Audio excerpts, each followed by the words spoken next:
আজি 2023 চনৰ 19 অক্টোবৰ তাৰিখে শ্ৰদ্ধাঞ্জলি উৰণ সেতুখন মুকলি কৰে অসমৰ মাননীয় মুখ্যমন্ত্ৰী শ্ৰী হিমন্ত বিশ্ব শৰ্মাদেৱে। আৰু এইখন মুকলি কৰাৰ পাছতে আমি এই দলংখন চাবলৈ গৈছিলোঁ। লোকে লোকাৰণ্য হৈ পৰিছিল সকলো পিনে। গোটেই মহানগৰবাসী আজি উৎফুল্লিত হৈ পৰিছে। আৰু এয়া আমি ৰেড কাৰ্পেটেৰে প্ৰৱেশ কৰিছোঁ সুন্দৰপুৰৰ মুখ্য দুৱাৰৰ পৰা। আৰু এনেদৰে আমি দলংখন ইমূৰৰ পৰা সিমূৰলৈ চাই গৈ থাকিম। আৰু আপোনালোকেও চাব, ইয়াতে বৰ সুন্দৰকৈ চিত্ৰশিল্পীসকলে সুন্দৰ চিত্ৰ অংকন কৰিছে ইয়াৰ দেৱালসমূহত। আপোনালোকে ভালদৰে মন দিলে দেখিব, বৰ ধুনীয়াকৈ সকলো পিনে চিত্ৰাংকন অংকন কৰিছে দেৱালবোৰত। আৰু ইয়াৰে যিটো পোহৰৰ ব্যৱস্থা, লাইট কোৱালিটি খুব সুন্দৰকৈ ইয়াত লাইট কোৱালিটিৰ ব্যৱস্থা কৰা হৈছে। দলংখনৰ মুঠ দৈৰ্ঘ্য হৈছে 2.28 কিলোমিটাৰ। আৰু দলংখনৰ প্ৰকল্প ব্যয় হৈছে 316 কোটি টকা। আৰু এই উৰণ সেতুখন সম্পূৰ্ণ হ'বলৈ সময় লাগিছে 19 মাহ। এয়া আমি তলৰ কিছুমান পৰিৱেশো চাই গৈ আছোঁ। আমি খোজকাঢ়িয়ে গৈছোঁ। পিছলৈ হয়তো ইয়াত খোজকাঢ়িবলৈ অসুবিধা হ'ব, গাড়ী মটৰ যান জঁট ইয়াত আৰম্ভ হৈ যাব। গতিকে আমি আজি মুকলি কৰাৰ লগে লগে এনেদৰে খোজকাঢ়ি গৈ আছোঁ। এয়া দুৰ্গা পূজাৰ আয়োজন কৰিছে, খুব ধুনীয়া লাগিছে ওপৰৰ পৰা চাই।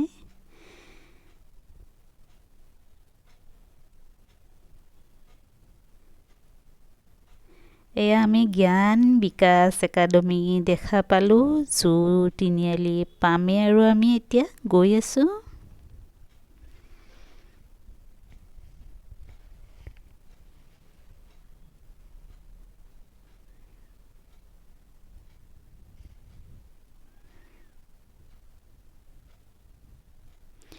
এয়া আমি আহি জু ৰোড তিনিআলি পাই গ'লোঁ। আৰু ইয়াৰে পৰাই গীতানগৰৰ পিনে যোৱা ৰাস্তা এটা সংযোগ কৰা হৈছে দলংখনৰে সৈতে। এইপিনে গীতানগৰলৈ যাব পাৰি। আৰু ইয়াতে মূল পইণ্টটোতে আমি থিয় হৈছোঁ। ইয়াতে মানুহ, সাংবাদিক, কেমেৰামেন সকলো ভৰপূৰ হৈ পৰিছে। আমিও ইয়াত ফটো উঠিছোঁ, কিছু সময় ৰৈছোঁ।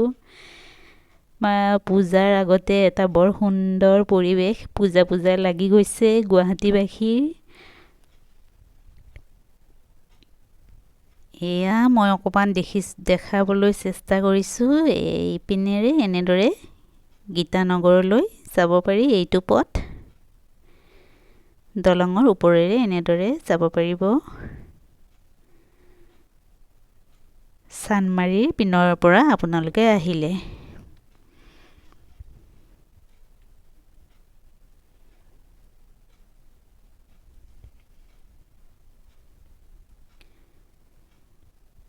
এয়া তলৰ ষ্টলসমূহ, দোকানসমূহ আমি দলঙৰ ওপৰৰ পৰা বৰ ধুনীয়াকৈ দেখা পাইছোঁ।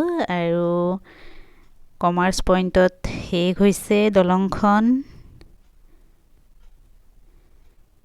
এয়া আমি ঘূৰি আহিলোঁ তলৰ মন্দিৰ, শংকৰদেৱ নামঘৰ। আকৌ আমি এতিয়া ঘূৰি যাম।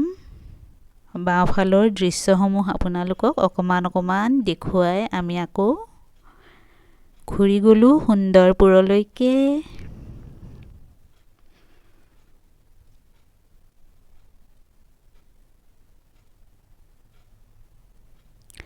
খুব কম সময়ৰ ভিতৰতে দলংখন নিৰ্মাণ কৰি উলিওৱা হৈছে।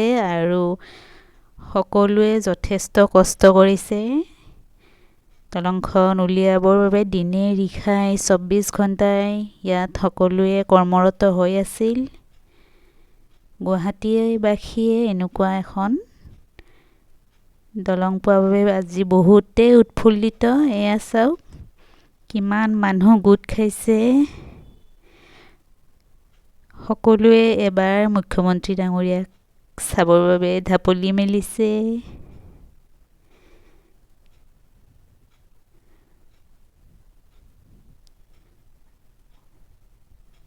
বহুত ভাল লগা পৰিৱেশ।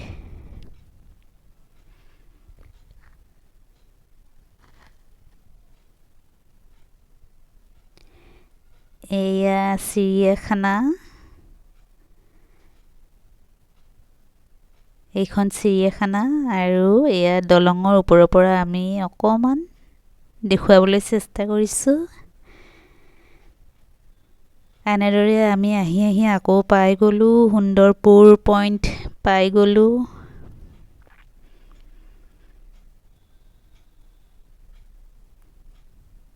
পূজাৰ বতৰত সকলোৱে এইপিনেৰে আহক, পূজাৰ আনন্দ উপভোগ কৰক।